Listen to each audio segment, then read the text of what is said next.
It's WG being your SMB, and let's talk about clan hunt teams, who to use where, what to use who, and the like. So yeah, I know I could have probably tried to give it to you earlier, but it was just awkward in trying to like manage my own attacks, attack what was left, and also still figuring out new strategies as I went along. So yeah, now you're here. Now you're here. Let's take on the very first part of this video, which is going to be the T.Hati strat. And that is just because T.Hati on her own is powerful enough to be pretty much dominating 3 different fights, but 2 in particular, which is Undying Armor, as well as also the Infected Villagers. So let's start off with Undying Armor. Keep in mind, because we are on level 200 bosses, all our heroes get put to level 200, right? That's not because we have level 200 heroes. No, they all just get put to level 200, and that's just the way it is, right? That's just the way it is. So let's have a look at this team, go over this team a bit. And if you don't have a T.Hati and you still want to play Undying Armor, which to a degree would be smarter to just leave it to the guys that have a T.Hati, you can still swap out T.Hati and then place in a Dalcarlo instead.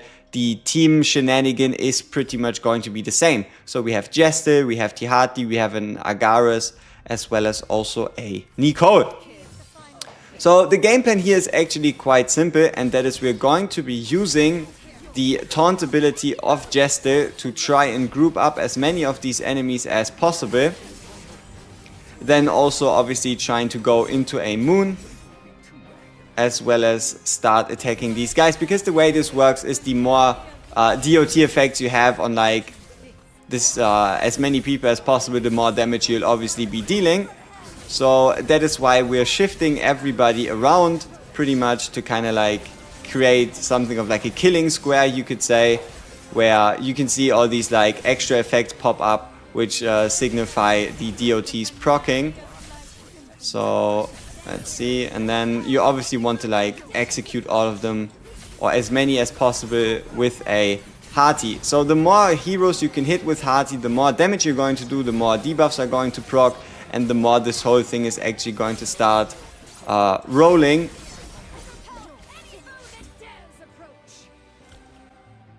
So now that we know about team formation and replacements, let's actually have a look at what you want to do here and why Jester is even here. And also, most importantly, Nicole is like by far the most replaceable, because you always have a Darcius you could use as a substitute or subsidiary low moon or mid moon. And yeah, the goal is here, we're using a very specific formation to ensure that we're really hitting as many people as possible. We try to bunch them all up. And the reason why we want to bunch them all up is because the DOTs turn into AoE effects. So the closer these units are together, the more they'll just multiply the damage output, and even more importantly, the more units you can hit with your T.Hati, the bigger the fallout. So right here you can see we are already starting to work on them, and then we are using a Jester to slowly, ever so slowly, make our way towards the one archer in the top. If you have a T.Amy, you can use a T.Amy instead, but the most important part is you want these guys as bunched up as possible so that you can actually get more and more damage effects here. Again, we're moving them all up. You can see they're all very, very much on, yeah, pretty much the same spot. And then all these DOT effects are just going to proc into each other, as well as also us using an Agares before triggering a Hati to just, yeah, aggravate this as much as possible and try to just pump up that score. And then once you have like a couple debuffs going, it really just comes down to use as many Hatis as you can.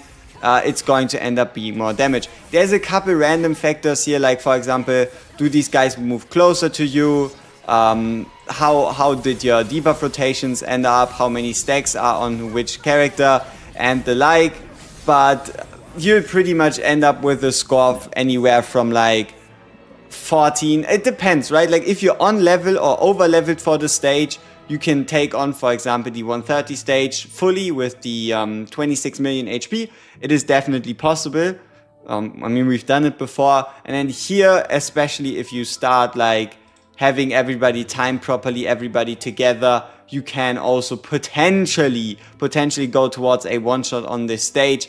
But everything like 20 million and above is already a really good score for this stage here specifically. And now let's actually have a look at the infected villagers, which is another stage where you can perfectly use T.Hati, and that actually requires us to make a couple swaps, and that is we want a Stereoid Iona in, we want Jester gone, we're going to be using Augustine, as well as also, let's see, we have him in, and then, yeah, Darcias, right? So, again, almost same team formation.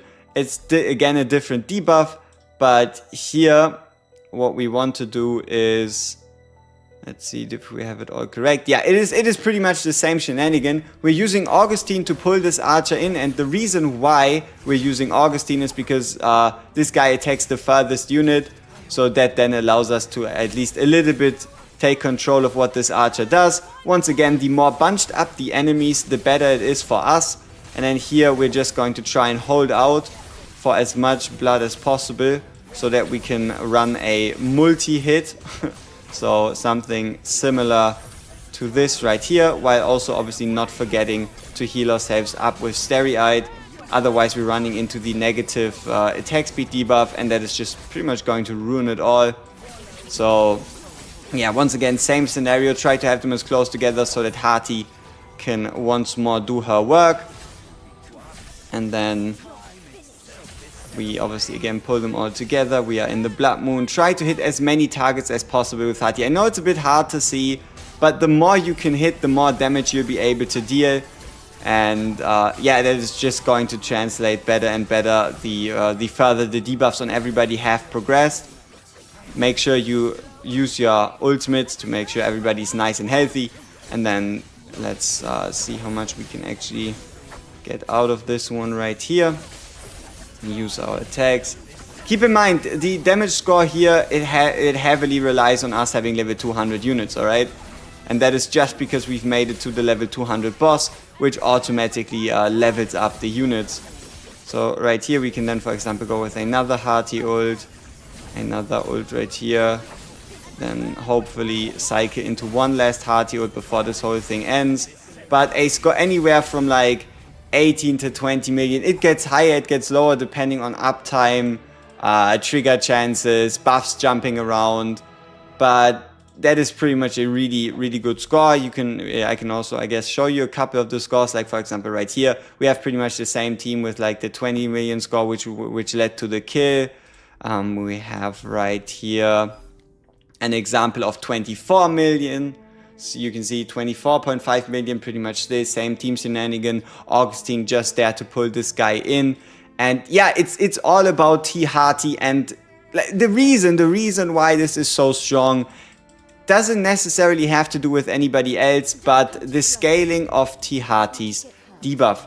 Like, look at this. Pestilence is a 50% of caster's attack debuff, which means at 10 times you're looking at 500% the attack value every 2 seconds. As well as also once the stacks exceed 7, you're starting to deal even more AoE damage that hits guys. And when an AoE debuff hits, then you have the 5% true damage proc chance.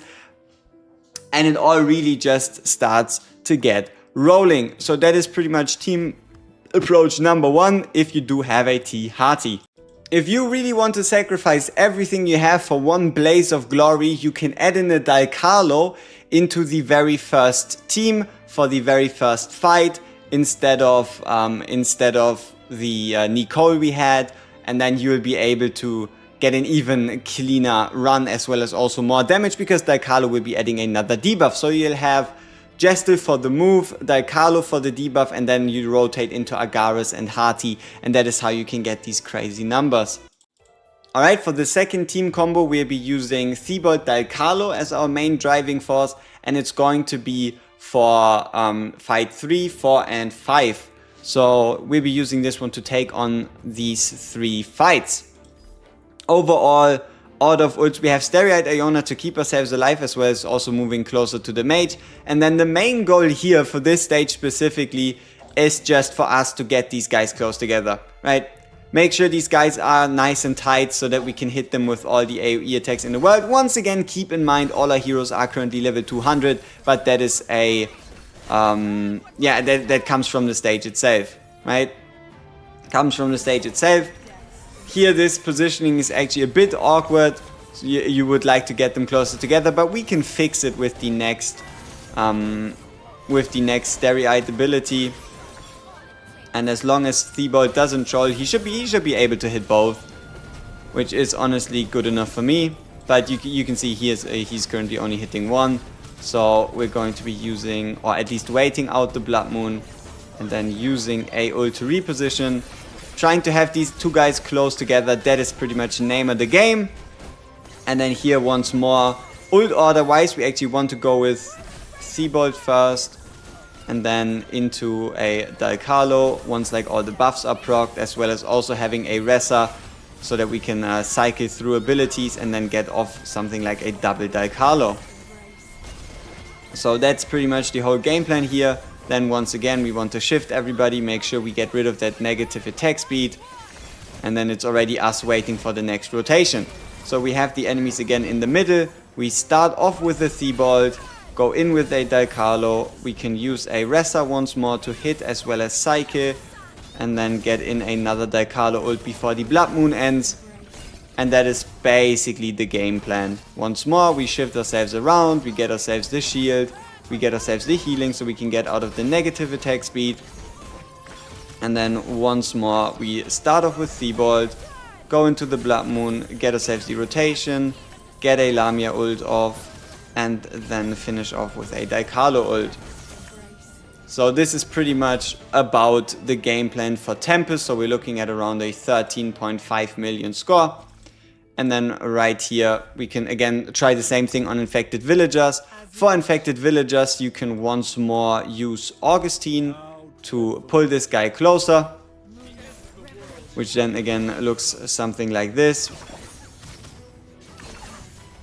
Here obviously would have been better if we had Stereotype Iona on hand.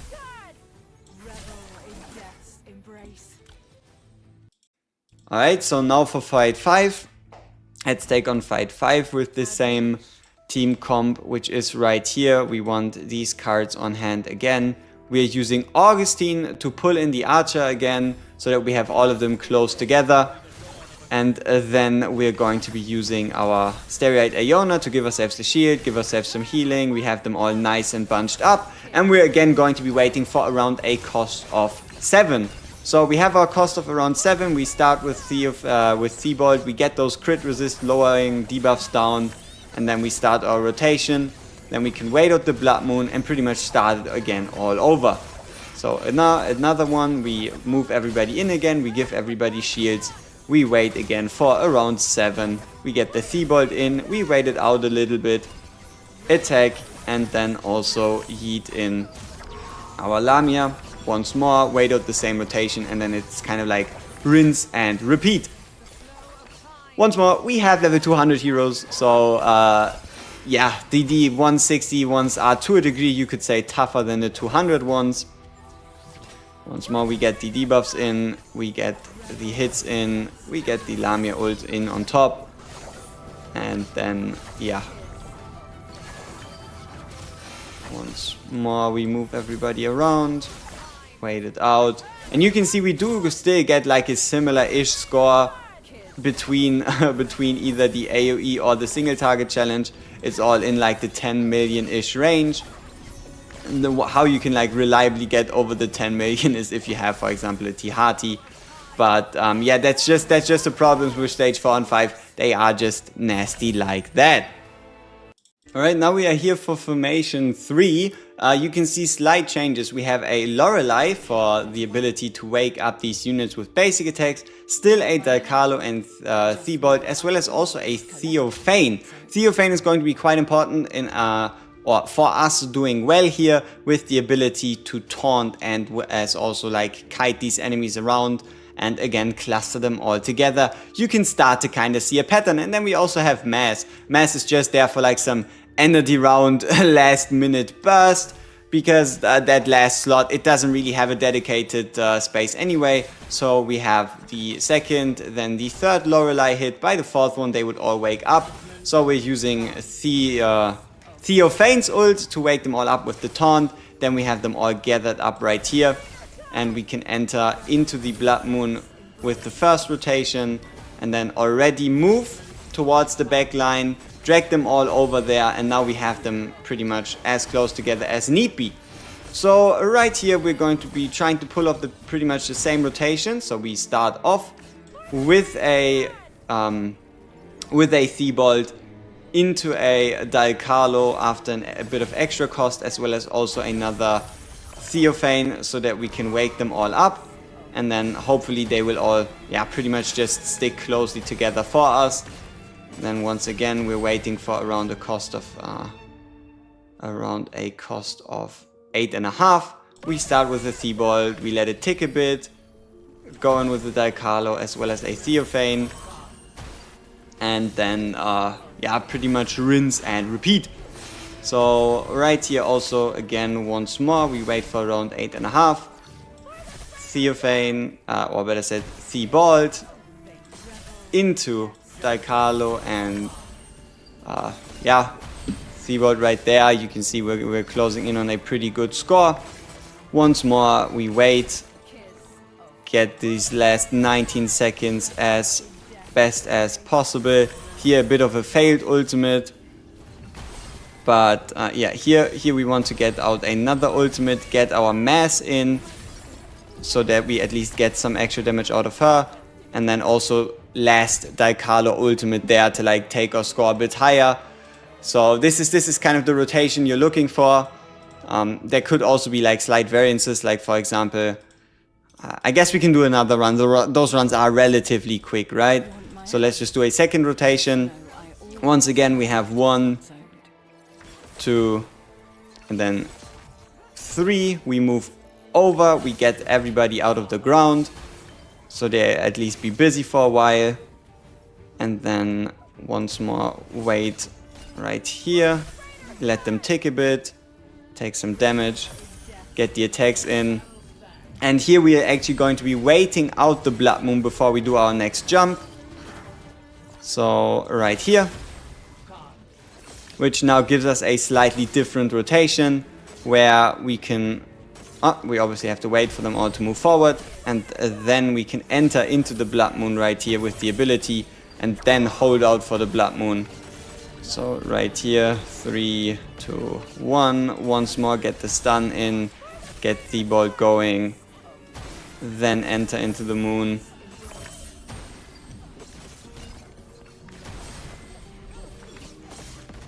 Once more, wait it all out, get the hits in. Get some early damage. This was a bit misplaced. You see how the tornado doesn't quite hit as much as it could. Alright, and then right here once again, stun everybody, get everybody close, start going in with that damage, go into the Blood Moon.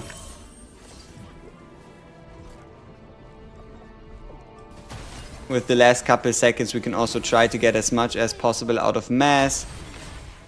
Get another ult in, get a last ult in, and then just, get some extra burst. You see, around similar results. Like, no matter how you play it, you'll always end up in around the same-ish rotation. With Dalcarlo, gearing priority, obviously going Dalcarlo into Thibault, then into Lorelei, and then, I guess, mass. But yeah, mass, she just adds an extra bit of damage, which is quite nice. So that were the strategies for 3, 4, and 5. Now we have another. Alright, for our next strategy we'll be taking on fight 3 again, but it is what I would like to refer to V.Helsing plus Acapella. So we have Acapella and we have ourselves a V.Helsing. Team formation wise, we want Theophane's ult, we want Acapella, we want V.Helsing. We'll be starting off the fight with Acapella, so that we can get ourselves more blood soul recovery, because that works really well together with V.Helsing. Then once again we'll be jumping over, trying to get all these units out of the ground. And then already start off with the V.Helsing ult. So Van Helsing, he'll be in Blood Moon, he'll have his like slight AoE damage on ult, and it's going to be obviously the more he hits, right, the more units he hits, the better this whole thing will end up for us. And then right here again we try to jump as far as possible, try to get these guys all out of the ground, get them involved, and then timing wise you want to wait for around 9. So you trigger Van Helsing and then Acapella instantly. That is pretty much what you're looking for timing wise. And then you've already basically set up what you needed to. Once more you can move a little back, get everybody out of the ground, and then once again wait for around 9 to get your hits in. And then yeah, the more heroes Van Helsing can hit, the better, the more damage you'll be ending up dealing. And then we also again have a suicidal mass towards the very end. So here we go. So the best part about this team though is it mostly uses not a lot of like overlapping units with other strats. It's just going to be basically Van Helsing plus Acapella. And if you've used, for example, the Thibault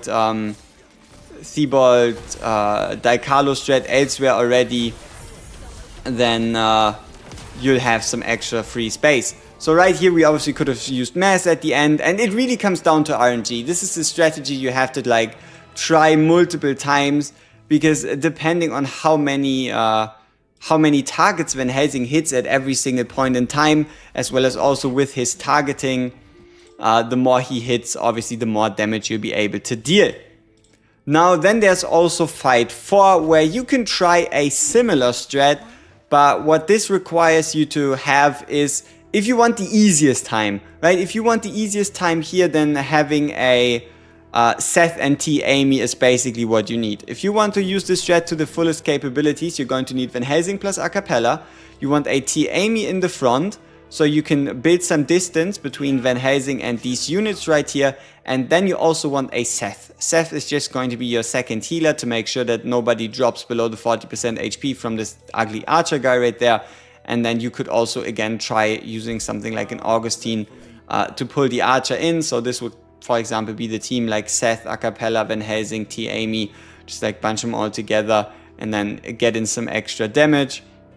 We just don't have a Seth or a T.Ati to show this off. And yeah, let's see.